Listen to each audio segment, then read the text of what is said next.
So I've got a email come through and we're going to have a little look at it to see what it says and see what it means for me. It says, referral acknowledgement. Please see attached letter with regards to your recent referral submitted to our team. If you have any questions, please do not hesitate to contact us. NHS Arden and Greater East Midlands Commissioning Support Unit. No idea where that is, but I'm sure I will find out. Let's go down. So the first one says Arden and Greater East Midlands Commissioning Support Unit. Transplus GIC referred you to the hospital shown below, Nuffield Parkside Hospital, London. Referrals are sent to Nuffield Parkside Hospital in batches at their request to help to manage the flow of referrals to the hospital. Please be assured this will not affect your place on their waiting list. Once your referral has been received by Parkside Hospital, they will make contact with you to discuss the next steps of care. If you require information about your chosen hospital, please contact us on the below number or via email. We are unable to advise on your position on the waiting list or average waiting times for surgery. But the doctor that did my referral said that it's about a year, but I expect to be waiting over a year for this, but hopefully it can be done quicker. If you want to change your referral to another provider, if you wish to be referred to another hospital, please contact the Gender Dysphoria National Referral Support Service support line via email or phone, where you can provide you with further information and support. If you would like to cancel your referral, if you want to cancel this referral, please contact us on the GDNRSS support line via email or phone. Yours sincerely, GDNRSS team. I don't think I will ever need to cancel it, but let's just see where this hospital is. So 53 Parkside, Wimbledon, London. But this is Nuffield Parkside Hospital. I've never been to Wimbledon before. I've been to Wembley, but it's not the same place, I don't think. And I've just noticed it's right next to Wandsworth, which I only know about it because of Wandsworth Prison. And then this has got Putney, and then it's got the River Thames, and then it's not too far away from Battersea and Fulham. But obviously in real life it's going to be a bit further away than what it looks like on the map, so I've got that to consider as well.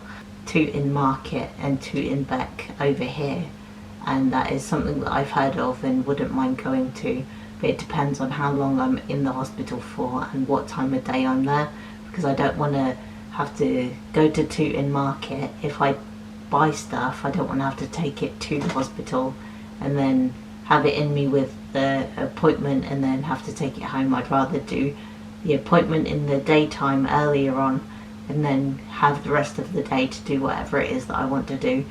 But I don't have to buy anything if I don't want to. I just want to go there to have a little look around. What I really like is it's got this big massive bit of grass called Richmond Park, and that is something that I would definitely want to go to. And considering where I'm going to get my top surgery, it seems like the best place to be surrounded by a big green field, and then there's a little patch of grass right next to it, and it's got the little bit of water in the middle as well, as you can see. And then it's got AFC Wimbledon Stadium next to it. Hopefully there's not football on when I'm going to get the surgery done or for any of my appointments. But let's just see how long it takes me to get there. But let's just say I leave on a Monday at 8 AM. It says this is saying an hour and 25 minutes. So let's click on that one. It says Reading to Paddington, Paddington to Wimbledon, Wimbledon to Parkside Hospital. So 2 trains and a bus.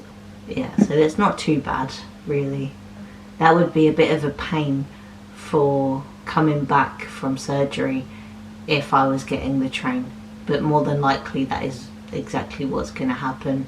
I seriously hope that I can get my parents away from bringing me back, because I don't want it, I don't need it, I don't need what they have to say in front of me and all of their shouting and all of that stuff. I know you don't know anything about it really, but I don't need them in my life, and it's just really unfortunate that I have to keep living with them until I get enough money to move, and whenever I do, I will be rid of them and gone with them. And believe me, there is so much stuff in my life that has happened with my parents that it would take God knows how long to get through, and unfortunately Jeremy Kyle was no longer on TV, so we can't do that anyway. So that I will find out how much it costs to get there for a same day return ticket. Let's just go on Trainline to do that. I'm trying to work out if the last one's a bus. I think so. So it has to be Wimbledon, Reading to Wimbledon. So it says £21 standard or £35 first class, but then it says £40.70 total based on tickets they've selected. So it's an hour and a half, well, an hour and 33 minutes with 2 changes if we get this one. And then let's just say on the way back at the busy times, 5:13, and get back to Reading Central at 6:48. Let's press that one. Oh, it says £54. Is it split tickets, I'm guessing?